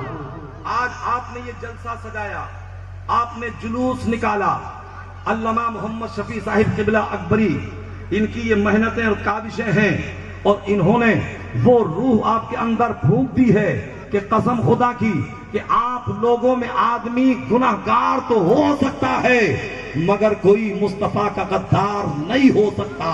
یہ سب فیضان مفتی اعظم راجستھان ہے، حضرت علامہ مفتی اشفاق احمد صاحب قبلہ نعیمی علیہ رحمت والرضوان کا فیضان ہے، جو آج آپ اس فیضان نعیمی سے مالا مال ہو رہے ہیں، اور بڑے سعادت مند ہو تم، بڑے خوش نصیب ہو تم۔ ایک طرف تو تم نے مفتی اعظم راجستھان کے دامن کو پایا ہے، اور دوسری طرف غریب نواز کے دامن کو پایا ہے۔ ارے وہ غریب نواز، ہماری یو پی کے اندر عورتیں ذکر کرتی ہیں کہ ہم بھی اجمیر جائیں گے، مرد بھی کہتے ہیں اجمیر جائیں گے، بہاری بھی کہتے ہیں اجمیر جائیں گے، نیپالی بھی کہتے ہیں اجمیر جائیں گے، اور حضرات انتظام کرنا پڑتا ہے اور پہلے ارادہ بنانا پڑتا ہے، مگر تم اتنے خوش نصیب ہو کہ اگر آج ہی دل میں آ جائے کہ آج مجھے خواجہ کی چوکھٹ پہ جانا ہے تو آپ شام تک جا سکتے ہو۔ یہ خواجہ کی چوکھٹ بڑا مرتبہ رکھتی ہے۔ آپ جانتے ہو آج جو لوگ یہ کہتے ہیں کہ صاحب ہندوستان میں نہیں رہنے دیں گے، ہم سن 2024 تک یا 30 تک نکال دیں گے، تمہارے باپ کا ہندوستان نہیں ہے، یہ میرے خواجہ کا ہندوستان ہے۔ آپ جانتے ہو میرا خواجہ عشق مصطفیٰ کیسا اپنے سینے میں بسا کر کے لایا تھا۔ جب نبی کی بارگاہ میں پہنچے اور پہنچنے کے بعد عرض کی تھی یا رسول اللہ، معین الدین چاہتا تو یہی ہے کہ آپ کے قدموں میں زندگی گزار دے، آپ کے گنبد خضرا، آپ کی تربت مقدس کو دیکھتا رہے۔ تو حضرات میرے آقا نے فرمایا تھا، اے بیٹا معین الدین، تمہیں مدینے میں نہیں رہنا ہے، تمہیں عربستان میں نہیں رہنا ہے، تمہیں ملک ہندوستان میں جانا ہے، جہاں کے گھنٹوں کی آوازیں آ رہی ہیں، جہاں کے باجوں کی آوازیں آ رہی ہیں، جہاں کے پتھروں کو پوجا جا رہا ہے۔ اے میرے بیٹے معین الدین، تمہیں پرچم اسلام کو بلند کر دینا ہے، لوگوں کو ایمان کی دولت عطا کر دینا ہے۔ تو خواجہ نے کہا تھا یا رسول اللہ، میرا دل تو یہی چاہتا ہے کہ میں آپ کی بارگاہ میں رہوں، مگر میرے آقا نے فرمایا، اے بیٹا معین الدین، ارے تم مدینے میں رہو گے تو مدینے کے در و دیوار کو دیکھو گے، اگر تم مدینے میں رہو گے تو جنت کی کیاریوں کو دیکھو گے، لیکن اے بیٹا معین الدین، جب ہندوستان میں جاؤ گے تو تم میرے رخ زیبا کو دیکھو۔ سبحان اللہ، نعرہ تکبیر، نعرہ رسالت، خواجہ کا ہندوستان، عطائے غریب نواز، نعرہ تکبیر، نعرہ رسالت۔ تو میں دوسری طرف چلا گیا اس لیے کہ میں خواجہ کے ہندوستان میں آیا ہوں، خواجہ کے صوبے میں آیا ہوں، خواجہ کی نگری میں آیا ہوں، تو میں تقریر کرنے کے لیے نہیں بلکہ خواجہ کی بارگاہ سے خطابت کی بھیک لینے کے لیے آیا ہوں۔ میرے خواجہ قبول فرما لیں اور مجھے بھی خطابت کی جو ہے بھیک عطا فرما دیں۔ حضرات گرامی، تو اب پتہ کیا چلا اور معلوم کیا ہوا کہ ہمارے بزرگوں کا طریقہ رہا ہے، ہمارے اسلاف کا طریقہ رہا ہے، جھنڈے لگانا، جلوس نکالنا، چراغاں کرنا اور آپس میں ایک دوسرے کو مبارکباد دینا، یہ ہمارے بزرگوں کا طریقہ رہا ہے، یہ ہمارے اسلاف کا طریقہ رہا ہے، یہ ہمارے اکابرین کا طریقہ رہا ہے۔ مگر حضرات گرامی، آج جب جلوس نکالا جاتا ہے، آپ جھنڈا لگایا جاتا ہے، ابے جب 15 اگست آئے تو تم دارالندوہ میں جھنڈا لگاؤ تو ہمیں کوئی اعتراض نہیں، تمہارے بیٹا پیدا ہو تو تم لوگوں کا منہ میٹھا کراؤ، ہمیں کوئی اعتراض نہیں۔ اگر گڈو پیدا ہو جائے تو اس کا برتھ ڈے منایا جاتا ہے، اگر پپو پیدا ہو جائے تو اس کا برتھ ڈے منایا جاتا ہے، اگر کوئی بچہ پیدا ہو جائے تو اس کا برتھ ڈے منایا جاتا ہے، اور وہ نبی دنیا میں تشریف لایا تو ہم اس کا یوم ولادت کیوں نہیں منا سکتے؟ یقیناً مناتے ہیں، مناتے رہیں گے۔ اعلیٰ حضرت نے یہ بتا دیا کہ حشر تک ڈالیں گے ہم پیدائش مولا کی دھوم، مثل فارس نجد کے قلعے گراتے جائیں گے اور خاک ہو جائے عدو جل کر، مگر ہم تو رضا دم میں جب تک دم ہے ذکر ان کا سناتے جائیں. واہ واہ واہ، سبحان اللہ. نعرے تکبیر، نعرے رسالت، آمد مصطفیٰ. سبحان اللہ. حضرات، تو پتہ چلا اور معلوم یہ ہوا کہ جھنڈے لگانا، جلوس نکالنا، جلسوں میں شرکت کرنا، علماء کو بلانا، شورا کو دعوت دینا، یہ سب کام بہت اچھا ہے اور ان جلسوں سے محبت کا پیغام دیا جاتا ہے. وہ تو اور جلسے ہوتے ہیں جس کا نام سیرت النبی رکھا جاتا ہے، جلسہ سیرت النبی رکھا جاتا ہے، مگر ہمارے جلسوں کا اشتہار ہوتا ہے آمد مصطفیٰ صلی اللہ تعالی علیہ وسلم کانفرنس یا جشن عید میلاد النبی وغیرہ وغیرہ. تو حضرات گرامی، پتہ یہ چلا اور معلوم یہ ہوا کہ ہمارے جلسوں سے جو ہے بغاوت کا پیغام نہیں دیا جاتا ہے، نفرت کا پیغام نہیں دیا جاتا ہے، بلکہ محبت کا پیغام دیا جاتا ہے. اگر محبت سیکھنی ہے اور محبت کرنی ہے مصطفیٰ سے تو آؤ صحابہ کرام سے پوچھتے ہیں. سرکار کے سگے چچا ہیں حضرت عباس رضی اللہ تعالی عنہ، یہ عمر میں 2 سال پہلے دنیا میں آئے اور عمر میں 2 سال زیادہ مصطفیٰ سے تھے، مگر حضرات گرامی دیکھنے میں ہم عمر نظر آتے تھے. اگر 2 آدمی ایک جیسے لگے، ایک عمر کے لگے، تو آدمی سوال کر ہی لیتا ہے کہ ذرا یہ بتائیے کہ تم میں بڑا کون ہے، آپ بڑے ہیں یا آپ بڑے ہیں. یہی سوال حضرت عباس سے کیا گیا تھا اور کہا تھا انت اکبر ام رسول اللہ صلی اللہ علیہ وسلم، آپ بتائیے اب حضرت عباس آپ بڑے ہیں یا مصطفیٰ جان رحمت بڑے ہیں. اگر آج کا وہاں بڑا بد عقیدہ ہوتا تو کہتا میں 2 سال بڑا ہوں، میں 3 سال بڑا ہوں، میں 4 سال بڑا ہوں. مگر قربان جاؤ حضرت عباس کے جواب پر. حضرت عباس نے کہا تھا ہوا اکبر منی وانا اسن منہ، کہ بڑے تو مصطفیٰ ہی ہیں مگر عمر میری زیادہ ہے. سبحان اللہ. کیا محبت کا پیغام دیا جا رہا ہے، ادب سکھایا جا رہا ہے. اور جب تک مصطفیٰ کا ادب نہ کرو گے، جب تک مصطفیٰ کی تعظیم نہ بجا لاؤ گے، تمہیں یہ دولت عظمی نہیں مل سکتی ہے. یہ سعادت جھنڈوں کی ملتی ہے، اگر جلوس کی ملتی ہے، اگر جلسوں کو ملتی ہے تو یہ انہیں ملتی ہے جو مصطفیٰ کے غلام ہوتے ہیں، جو مصطفیٰ کے وفادار ہو جاتے ہیں. حضرات گرامی، اگر کوئی اسے بند کرنا چاہے، اگر کوئی اسے مسدود کرنا چاہے اور کہے کہ صاحب ہم جشن عید میلاد النبی کا جلسہ نہیں ہونے دیں گے، ہم یہ جھنڈا نہیں لگانے دیں گے، ہم یہ جلوس نہیں نکلنے دیں گے، تو حضرات اللہ نے فرمایا وَلَلْآخِرَةُ خَيْرٌ لَكَ مِنَ الْأُولَىٰ، اے محبوب تمہارے لیے ہر آنے والا لمحہ گزرے ہوئے سے بہتر ہوگا.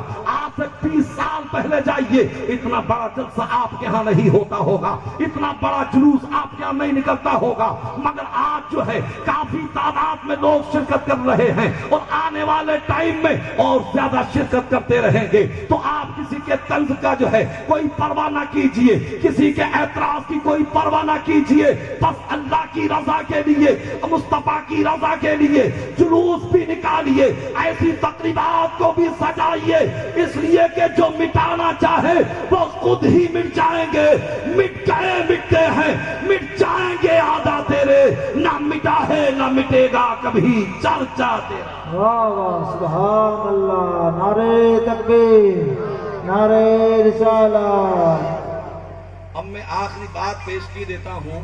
پتہ نہیں آپ نے تبرک کا اہتمام کیا ہے نہیں کیا ہے، مگر ہمارے ہاں جلسوں میں یا محافل میں، مجالس میں، اختتام محفل پر تبرک کا انتظام ضرور کیا جاتا ہے. کوئی کھچڑے کا انتظام کرتا ہے، کوئی بریانی کا، کوئی حلوے کا، کوئی جو ہے کوئی بھی فروٹ یا پھل یا کھانا وغیرہ کا انتظام ضرور کرتے ہیں اور لوگوں میں تقسیم کیا جاتا ہے. آج ہمارا جی کہتا ہے کہ صاحب یہ تو سب شرک و بدعت ہے، یہ کمکمے لگانا، یہ جھنڈے لگانا، یہ زینت کرنا، یہ جو ہے سجانا وغیرہ وغیرہ. ارے نادانو، قرآن و حدیث کو ذرا محبت سے سمجھو کہ یہ جو ہے شرک و بدعت نہیں بلکہ یہ سنت الہیہ ہے۔ اللہ نے فرمایا تھا لولا کلمہ خلقت الافلاق، اے محبوب اگر آپ کو پیدا کرنا مقصود نہ ہوتا تو میں آسمانوں کو پیدا نہ کرتا، میں زمین کو اور دنیا کو نہ بناتا۔ تو پتا چلا مصطفیٰ کی میلاد مقصود تھی، اس لیے زمین کا فرش لگا دیا۔ آج مصطفیٰ کی میلاد مقصود تھی، اس لیے آسمان کا شامیانہ لگا دیا۔ مصطفیٰ کی میلاد مقصود تھی، ستاروں کی انجمن کو سجا دیا۔ مصطفیٰ کی میلاد مقصود تھی، چاند کے چراغ کو روشن کر دیا۔ تو پتا چلا یہ زمین بھی میلاد والی ہے، یہ آسمان بھی میلاد والا ہے، یہ چاند و سورج بھی میلاد والے ہیں۔ اب جسے مصطفیٰ کی میلاد سے اختلاف ہو وہ اس زمین کو چھوڑ دے، وہ اس آسمان کو چھوڑ دے، وہ مر کر تباہ و برباد تو ہو جائے گا۔ نہ تو میلاد والی زمین چھوڑ سکتا ہے، نہ میلاد والا آسمان چھوڑ سکتا ہے۔ سبحان اللہ۔ یہ سب آرائش و زیبائش کرنا یہ شرک و بدعت نہیں بلکہ یہ سنت الہیہ ہے۔ اب تبرک کا اہتمام کیا جاتا ہے، آپ بھولیے مت، میں تقریر ختم کر رہا ہوں، محبت سے بولیں سبحان اللہ۔ سبحان اللہ۔ تو اب سنی تو بڑے مزے سے کھاتے ہیں، جیسے میں نے بریانی کا نام لیا کچھ لوگوں کے منہ میں پانی آ گئے، اور ماشاء اللہ الا ماشاء اللہ مسلمان نماز میں پیچھے ہو سکتا ہے، روزے میں پیچھے ہو سکتا ہے، اعمال صالح میں پیچھے ہو سکتا ہے، مگر مسلمان کھانے میں پیچھے نہیں ہو سکتا۔ اور ہمارا تو مزہ ہی مزہ ہے۔ اب یہ 11ویں ختم ہوگی، 12ویں ختم ہوگی تو پھر 11ویں آ رہی ہے، وہ ختم ہو جائے گی، پھر کونڈے آ رہے ہیں، وہ ختم ہو جائیں گے، پھر چھٹی آ رہی ہے خواجہ کی، وہ ختم ہوں گے، پھر شب برات کا حلوہ چالو ہو جائے گا، وہ ختم ہوں گے تو رمضان المبارک آ جائے گا۔ تو ہمارا تو معاملہ پورا سال چلتا ہی رہتا ہے۔ اور اللہ تبارک و تعالیٰ نے اہل سنت والجماعت کی قسمت کو اتنا چمکا دیا ہے، کبھی یہ غوث کا صدقہ کھاتے ہیں، کبھی یہ مصطفیٰ کا صدقہ کھاتے ہیں، کبھی یہ خواجہ کا صدقہ کھاتے ہیں، کبھی یہ حضرت اویس قرنی کا صدقہ کھاتے ہیں۔ تو حضرات مگر میں آپ کو بتاؤں سنی تو بڑے مزے سے کھاتے ہیں جب کوئی تبرک ہوتا ہے تو، اور وہ چلتے ہیں، مگر ایسا نہیں ہے۔ آپ نے ہاتھی دیکھا کتنا چھوٹا ہوتا ہے؟ ہاتھی ہوتا نہیں ذرا سارا، ہاتھی ذرا سا ہوتا نا، ارے بھائی یہاں بہت بڑا ہوتا ہے، کوئی بھی دیکھ سکتا ہے۔ تو ہاتھی کے دانت کھانے کے الگ ہوتے ہیں اور دکھانے کے الگ ہوتے ہیں۔ تو ایسے ہی یہ بدعقیدہ جو کہتے ہیں وہ کرتے نہیں، کہنا الگ ہوتا ہے اور ان کا بتانا الگ ہوتا ہے۔ میں ممبئی میں پڑھاتا تھا تو میں نے اس وقت میں دیکھا کہ جب یعنی محرم کا مہینہ آتا یا ربیع الاول شریف آتا تو کھچڑے پہ کھچڑا، بریانی پہ بریانی جو ہے لوگ بناتے اور لوگوں میں تقسیم کرتے اور کھاتے۔ تو سنی تو بیچارے نہتے جاتے تھے، بغیر لیمو کے جاتے تھے، مگر وہ چمچ لے کے جاتے تھے، نیبو لے کے جاتے تھے۔ سنی تو 1-2 پلیٹ کھاتے تھے، مگر وہ 2-4 پلیٹوں کا صفایا کر دیتے تھے۔ اب 2 جملوں میں سن لیجئے کہ سنی کیوں کھاتا ہے اور بدعقیدہ کیوں نہیں کھاتا ہے۔ میرے آقا نے ارشاد فرمایا ان الشیطان یستحل الطعام الا یذکر اسم اللہ علیہ، کہ جس کھانے پر بسم اللہ نہیں پڑھا جاتا ہے اس کھانے میں شیطان شامل ہو جاتا ہے، اور جس کھانے پر بسم اللہ پڑھ دیا جاتا ہے کبھی شیطان اس کھانے میں شامل نہیں ہو سکتا۔ تو ہم اہل سنت والجماعت ہم صرف بسم اللہ نہیں پڑھتے ہیں، ہم تو سورہ بقرہ کی چند آیات بھی پڑھ دیتے ہیں، ہم تو سورہ فاتحہ بھی پڑھ دیتے ہیں، ہم تو سورہ فلق بھی پڑھ دیتے ہیں، ہم تو سورہ ناس بھی پڑھ دیتے ہیں، ہم تو سورہ اخلاص بھی پڑھ دیتے ہیں۔ جب اتنی چیزیں ہم پڑھ دیتے ہیں تو اب شیطان اگر شیطان کا بات بھی کھانا چاہے تو کھا نہیں سکتا۔ سبحان اللہ ربی من کل ذنب واتوب الیہ۔ میرے ساتھ میں کلمہ پڑھیے لا الہ الا اللہ محمد رسول اللہ۔ سب نے کلمہ پڑھا نہیں،